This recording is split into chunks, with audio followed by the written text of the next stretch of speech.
ಕೆಲವು ಸಚಿವರಿಗೆ gate pass ಕೊಡುವುದಕ್ಕೆ ನಿರ್ಧರಿಸಿರುವ ಮುಖ್ಯಮಂತ್ರಿ ಸಿದ್ದರಾಮಯ್ಯ ಭವಿಷ್ಯದಲ್ಲಿ ಸರ್ಕಾರಕ್ಕೆ ಬಲ ತುಂಬಿ ಸರ್ಕಾರದ ಇಮೇಜ್ ಅನ್ನ ಹೆಚ್ಚಿಸಬಲ್ಲಂತವರನ್ನ ಮಂತ್ರಿಮಂಡಲಕ್ಕೆ ತೆಗೆದುಕೊಳ್ಳಲು ಬಯಸಿದ್ದಾರೆ ಅಂತ ಹೇಳಲಾಗ್ತಾ ಇದೆ.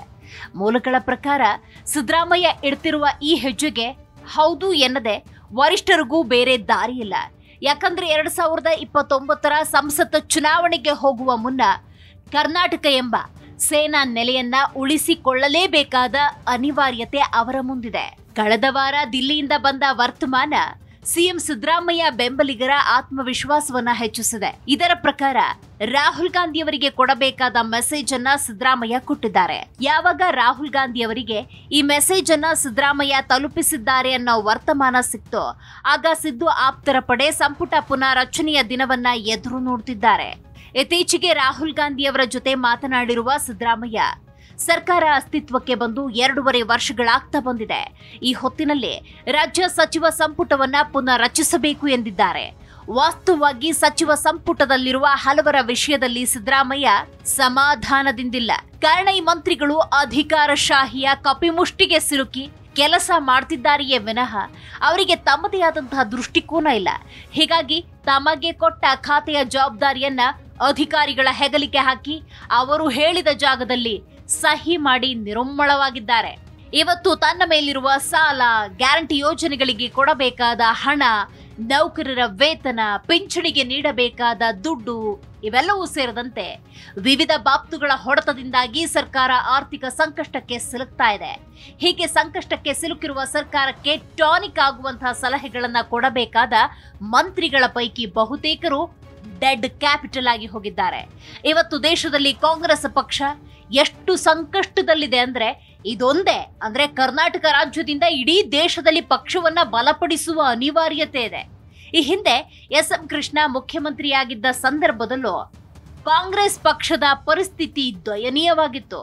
ಡೆಲ್ಲಿ ಗದ್ದುಗೆಯಿಂದ ಉರುಳಿ ಬಿದ್ದ ಸಂಕಟ ಇತ್ತು.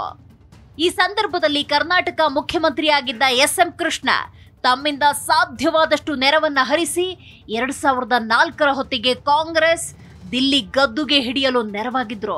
ಆದ್ರೆ ಆ ಸಂದರ್ಭದಲ್ಲಿ ಪಕ್ಷಕ್ಕೆ ಶಕ್ತಿ ತುಂಬೋದಕ್ಕೆ ಕೆಲ ರಾಜ್ಯಗಳಾದರೂ ಕಾಂಗ್ರೆಸ್ ಕೈಯಲ್ಲಿತ್ತು. ಹೀಗಾಗಿ ಎಸ್.ಎಂ. ಕೃಷ್ಣ ಅವರು ಪಕ್ಷ ಸಂಘಟನೆಗೆ ಮೇಜರ್ ಷೇರು ಕೊಟ್ಟರು. ಇನ್ನು ಕೆಲವು ರಾಜ್ಯಗಳಿಂದ ಓಕೆ ಅನ್ನುವಷ್ಟು ಶಸ್ತ್ರಾಸ್ತ್ರಗಳು ಸರಬರಾಜಾಗಿದ್ವು. ಆದ್ರೆ ಈಗ ಪರಿಸ್ಥಿತಿ ಬಹಳ ಕಠಿಣ. ಇಡೀ ದೇಶದಲ್ಲಿ ಕಾಂಗ್ರೆಸ್ ಪಕ್ಷವನ್ನ ಕಟ್ಟಲು ಕರ್ನಾಟಕವೇ ಒನ್ ಅಂಡ್ ಓನ್ಲಿ ಸ್ಟೇಟ್. ಉಳಿದಂತೆ ತೆಲಂಗಾಣ, ಹಿಮಾಚಲ ಪ್ರದೇಶದಂತಹ ರಾಜ್ಯಗಳಲ್ಲಿ ಕಾಂಗ್ರೆಸ್ ಅಧಿಕಾರದಲ್ಲಿ ಇದೆಯಾದ್ರೂ ಅಲ್ಲಿಂದ ನೆರವು ಹರಿದು ಬರ್ತಾ ಇಲ್ಲ. ತೆಲಂಗಾಣ ಮುಖ್ಯಮಂತ್ರಿ ರೇವಂತ್ ರೆಡ್ಡಿ ಮಾತೆತ್ತಿದ್ರೆ ತಮ್ಮ ದಾರುಣ ಆರ್ಥಿಕತೆಯ ಬಗ್ಗೆ ಮಾತಾಡ್ತಾರೆ. ಹಿಮಾಚಲ ಪ್ರದೇಶದಲ್ಲಿ ಸರ್ಕಾರ ದುಡ್ಡಿಗೆ ಲಾಟರಿ ಹೊಡೆಯೋ ಪರಿಸ್ಥಿತಿಯಲ್ಲಿದೆ. ಇಂಥ ಹೊತ್ತಿನಲ್ಲಿ ಕಾಂಗ್ರೆಸ್ ಪಕ್ಷವನ್ನ ರಾಷ್ಟ್ರ ಮಟ್ಟದಲ್ಲಿ ಕಟ್ಟೋದಕ್ಕೆ ಕರ್ನಾಟಕವೇ ಏಕೈಕ ದಾರಿ. ಆದ್ರೆ ಇಲ್ಲಿರುವ ಮತ್ತೊಂದು ಸಮಸ್ಯೆ ಅಂದ್ರೆ ಹಾಲಿ ಸರ್ಕಾರದ ಅವಧಿ 2028ಕ್ಕೆ ಮುಗಿಯುತ್ತೆ. ಆದ್ರೆ ದಿಲ್ಲಿ ಗದ್ದುಗೆಗಾಗಿ ನಡೆಯುವ ಹೋರಾಟಕ್ಕೆ 2029 ಡೆಡ್ಲೈನ್. ಅರ್ಥಾತ್ ಅಲ್ಲಿಯವರೆಗೆ ಕರ್ನಾಟಕದಲ್ಲಿ ಪಕ್ಷ ಅಧಿಕಾರ ಹಿಡಿದಿರಬೇಕು. ಅಂದ್ರೆ 2028ರ ವಿಧಾನಸಭೆ ಚುನಾವಣೆಯಲ್ಲೂ ಗೆದ್ದು ಕಾಂಗ್ರೆಸ್ ಅಧಿಕಾರ ಹಿಡಿಯಲೇಬೇಕು. ಆದ್ರೆ ಈಗಿರುವ ಸ್ಥಿತಿಯೇ ಮುಂದುವರೆದ್ರೆ 2028ರಲ್ಲಿ ಪಕ್ಷ ಅಧಿಕಾರಕ್ಕೆ ಬರೋದಿರಲಿ, ಅದರ ಸಣ್ಣ ಇಮೇಜು ಇಲ್ಲದಂತಾಗುತ್ತೆ ಅಂತ ಹೇಳಲಾಗ್ತಾ ಇದೆ. ಹೀಗಾಗಿ ತಮ್ಮ ಸರ್ಕಾರಕ್ಕೆ ಹೊಸ ಇಮೇಜ್ ಬರುವಂತೆ ಮಾಡೋದು ಸಿದ್ದರಾಮಯ್ಯನವರ ಲೆಕ್ಕಾಚಾರ. ಹಾಗಂತಲೇ ರಾಹುಲ್ ಗಾಂಧಿ ಅವರಿಗೆ ಈ ಎಲ್ಲವನ್ನ ವಿವರಿಸಿರುವ ಸಿದ್ದರಾಮಯ್ಯ ಬಿಹಾರ ವಿಧಾನಸಭಾ ಚುನಾವಣೆಯ ನಂತರ ಸಂಪುಟ ಪುನಾರಚನೆ ಮಾಡಲೇಬೇಕು ಅಂತ ಹೇಳಿದ್ದಾರೆ. ಸಿದ್ದರಾಮಯ್ಯನವರ ಈ ಮಾತಿಗೆ ರಾಹುಲ್ ಗಾಂಧಿ ಕೂಡ ಗ್ರೀನ್ ಸಿಗ್ನಲ್ ಕೊಟ್ಟಿದ್ದಾರೆ. ಅಷ್ಟೇ ಅಲ್ಲ, ಪಕ್ಷದ ರಣತಂತ್ರ ನಿಪುಣರು ನೀಡಿರುವ ಸಲಹೆಯ ಪ್ರಕಾರ ಕೆಲ ಹಿರಿಯ ಸಚಿವರನ್ನ ಸಂಪುಟದಿಂದ ಕೈಬಿಟ್ಟು ಪಕ್ಷದ ಕೆಲಸಕ್ಕೆ ನಿಯೋಜಿಸಬೇಕು ಎಂದಿದ್ದಾರೆ. ಯಾವಾಗ ಸಿದ್ದರಾಮಯ್ಯ ರಾಹುಲ್ ಗಾಂಧಿ ಮಧ್ಯೆ ಇಂಥ ಮಾತುಕತೆ ನಡೆದಿದೆ ಎಂಬುದು ಸಾಬೀತಾಯಿತೋ ಆಗ ಅವರ ಆಪ್ತರ ಪಡೆ ಹೊಸ ಉತ್ಸಾಹದಿಂದ ತಿರುಗಾಡ್ತಾ ಇದೆ.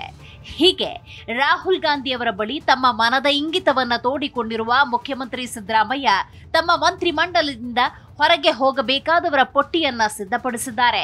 ಕುತೂಹಲದ ಸಂಗತಿ ಅಂದ್ರೆ ಹೀಗೆ ಸಂಪುಟದಿಂದ ಹೊರ ಬೀಳ್ತಾ ಇರುವವರ ಪೈಕಿ ಸಿದ್ದು ಬೆಂಬಲಿಗರು ಮಾತ್ರವಲ್ಲ, ಪಕ್ಷದ ಉಸ್ತುವಾರಿ ರಣದೀಪ್ ಸಿಂಗ್ ಸುರ್ಜೇವಾಲಾ ಅವರಿಗೆ ಆಪ್ತರಾದವರು ಇದ್ದಾರೆ.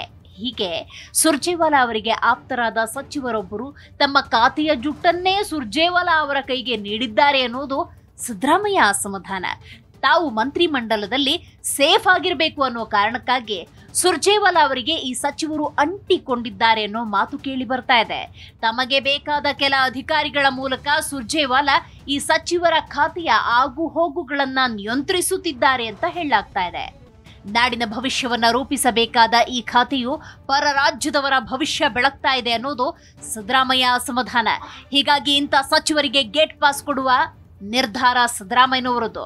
ಭವಿಷ್ಯದಲ್ಲಿ ಸರ್ಕಾರಕ್ಕೆ ಬಲ ತುಂಬಿ ಅದರ ಇಮೇಜ್ ಅನ್ನ ಹೆಚ್ಚಿಸಬಲ್ಲಂತವರನ್ನ ಮಂತ್ರಿಮಂಡಲಕ್ಕೆ ತೆಗೆದುಕೊಳ್ಳಲು ಸಿದ್ದರಾಮಯ್ಯ ನಿರ್ಧರಿಸಿದ್ದಾರೆ.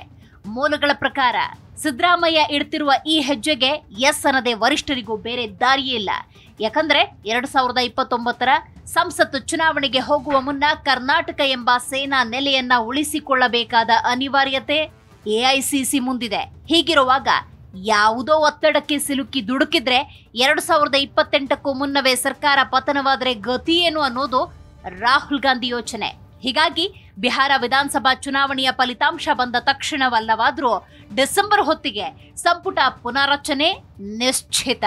ಇಂಥ ಪುನಾರಚನೆಯ ಸಂದರ್ಭದಲ್ಲಿ 12 ಮಂದಿಯನ್ನ ಸಂಪುಟದಿಂದ ತೆಗೆದು 12 ಮಂದಿಯನ್ನ ಸಂಪುಟಕ್ಕೆ ಸೇರಿಸಿಕೊಳ್ಳೋದು ಸಿದ್ದರಾಮಯ್ಯ ಲೆಕ್ಕಾಚಾರ.